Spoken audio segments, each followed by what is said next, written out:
পাওনা টাকার দাবিতে ঠিকাদারদের বিক্ষোভ। পূর্ব মেদিনীপুর জেলার পটাশপুর ২ নম্বর ব্লকের ঠিকাদাররা তাদের কাজের প্রাপ্য বকেয়া অর্থের দাবিতে ললাট জনকা রাজ্য সড়ক অবরোধ করে বিক্ষোভ দেখালো। সোমবার পটাশপুর ২ নম্বর ব্লকের প্রতাপদিঘিতে বিডিও অফিসের সামনে অবস্থান বিক্ষোভে বসেন ঠিকাদাররা।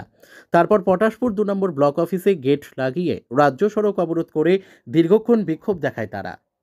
আমরা দীর্ঘদিন ধরে প্রায় 4 বছর হতে যায় আমরা 100 দিনের কাজে যে পণ্য সরবরাহ করেছিলাম সেই বাবদ আমাদের যে পাওনা টাকা আমরা পাচ্ছি না।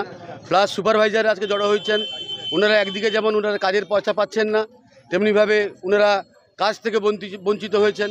ওরা প্রত্যেকদিন সুপারভাইজারের কাজ করে তারা কিছু পারিশ্রমিক পেতেন, সেই কাজ ওনারা পাচ্ছেন না, প্লাস বকেয়া পাওনাও পাচ্ছেন না। আমরা ভেন্ডার্সগঞ্জ যারা পণ্য সরবরাহ করেছিলাম 100 দিনের কাজে, বিভিন্ন উন্নয়নমূলক কাজে, ঢালাই রাস্তা বলুন, ব্রিজ বলুন, বনসৃজন, প্রত্যেকটা কাজে আমরা যে পণ্য সরবরাহ করেছিলাম সেই সকল পণ্য সরবরাহের মূল্য লক্ষ লক্ষ টাকা, আমাদের হকের টাকা, আমাদের ঋণ করা টাকা, আমাদের অপরের কাছে ধার নেওয়া টাকা, সেই টাকা আমরা পাচ্ছি না। তার দাবিতে আজকে আমরা এখানে অবরোধ করছি। আমরা 2টো থেকে এখানে ধর্ণা মঞ্চে বসছি। আমরা প্রতীকী ধর্মঘট 15 মিনিটের জন্য করেছিলাম। ধর্মঘট এই মুহূর্তে শেষ হয়েছে। আমরা এরপরে বিডিও সাহেবের কাছে যাব আমাদের দাবি দেওয়া নিয়ে। আপনাদের দাবিগুলি না মানা হলে আগামী দিনে আমরা আরও বৃহত্তর আন্দোলনে যাব। আগামী দিনে আমাদের জেলা অফিসে ডিএম সাহেবের সামনেও ধর্ণা মঞ্চে বসার সম্ভাবনা রয়েছে এবং কলকাতার রাজপথেও আমরা গত দিনে নেমেছিলাম। আগামী দিনে আরও বৃহত্তর আন্দোলনের মাধ্যমে রাজপথে নামব। প্রয়োজন হলে আমাদের পরিবার স্বজন নিয়ে আমরা এই বিডিও অফিসের সামনে বা ডিএম অফিসের সামনে আমরা আমরণ অনশন করব। এই দিকে আমরা প্রস্তুত আছি। কেন দেওয়া হচ্ছে না আপনাদের টাকা বা কারা দিচ্ছে না? এটা বাস্তবে বিভিন্ন রাজনৈতিক দল তাদের নিজেদের রাজনৈতিক স্বার্থ চরিতার্থ করার জন্য রাজনৈতিক খেলায় মেতে উঠেছে। রাজ্য সরকার থেকে কেন্দ্র সরকার, তাদের দুজনের লড়াইয়ের পরিপ্রেক্ষিতে আমরা মধ্যবর্তী যারা ভেন্ডার্স এবং সুপারভাইজার রয়েছি আমরা আমাদের পাওনা টাকা পাচ্ছি না বলে মনে করি। কতটা সমস্যার মধ্যে আছেন টাকা না? সমস্যার মধ্যে কতটা আছি আপনারা যদি আমাদের কাছ থেকে পুরো তথ্যটা নিয়ে থাকেন তাহলে দেখবেন ইতিমধ্যে আমাদের উত্তরবঙ্গ থেকে দক্ষিণবঙ্গ প্রায় 10 জন ঠিকাদার মারা গেছেন। বিগত দিনে আমাদের এই শ্রীরামপুর পঞ্চায়েত অঞ্চলের একজন ঠিকাদার মারা গেছেন। আজকের দিনে দাঁড়িয়ে ময়নাগুড়ির একজন ঠিকাদার এবং আমাদের রামনগর ব্লকের একজন ঠিকাদারও মারা গেছেন। অর্থাভাবে তাদের চিকিৎসা না করাতে পেরে মারা গেছেন এবং বহু ঠিকাদার আত্মহত্যাও করতে বাধ্য হয়েছেন।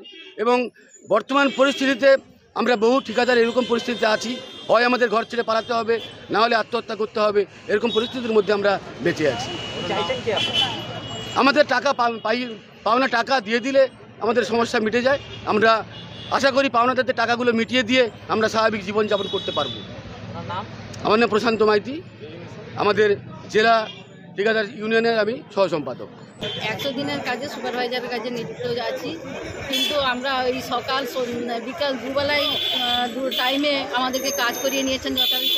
সেই রোদে তুলে আমরা কাজ করেছি, কিন্তু আমরা একটা টাকাও পাইনি। কেন পাননি? পাইনি এই যে রাজনৈতিক খেলা, কেন্দ্র সরকার রাজ্য সরকার দুজন মিলেই এই কাজটাই করেছে।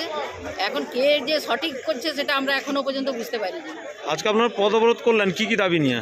এই 100 দিনের কাজে যেন আমাদের হাতে যথাযথ টাকাটা উঠে আসে, আর এদিকে আমরা 100 দিনের কাজ থেকে বঞ্চিত আছি, সেই কাজটা যেন আমরা পাই। এই দাবি যদি না মানা হয় আপনাদের আগামী দিনে কি করবেন? আগামী দিনে আমরা এইরকম ধারণা দেব।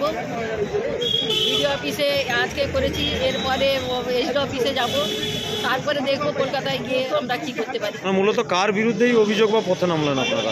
এটা কেন্দ্র সরকারের বিরুদ্ধেই পথে নামা, কারণ উনি রাজনৈতিক খেলা খেলেই আমাদের টাকা পয়সাগুলো বন্ধ করে দিচ্ছে। কতদিন ধরে আপনাদের পয়সা বা কাজ পাননি, বন্ধ রয়েছে? 3-4 বছর এরকম আমাদের টাকা পয়সা সব বন্ধ হয়ে গেছে। কি সমস্যা পড়ছেন? করছি বলতে বাচ্চাদেরকে ঠিকঠাক জায়গায় নিয়ে যেতে পারছি না আমরা, টাকা পয়সা এখানে অনেক আটকে গেছে, ঠিকাদারদের টাকা পয়সাও আটকে গেছে। বিডিও অফিসে ধর্ণা ও বিক্ষোভ কর্মসূচি আমরা করেছিলাম। আমরা 2020 থেকে 22 অর্থবর্ষে MGNREGA প্রকল্পে আমাদের সুপারভাইজার দিদিরা যারা আছেন তারাও গ্রামীণ বাংলায় কাজ করেছেন অর্থাভাবে। আমরাও যারা আজকে এসেছি সবাই বেকারত্বের জ্বালা থেকে মুক্তি পেতে এক বুক আশা নিয়ে নতুন দিশার সন্ধানে সবাই ঠিকাদারি কর্মে নিযুক্ত হয়েছিলাম।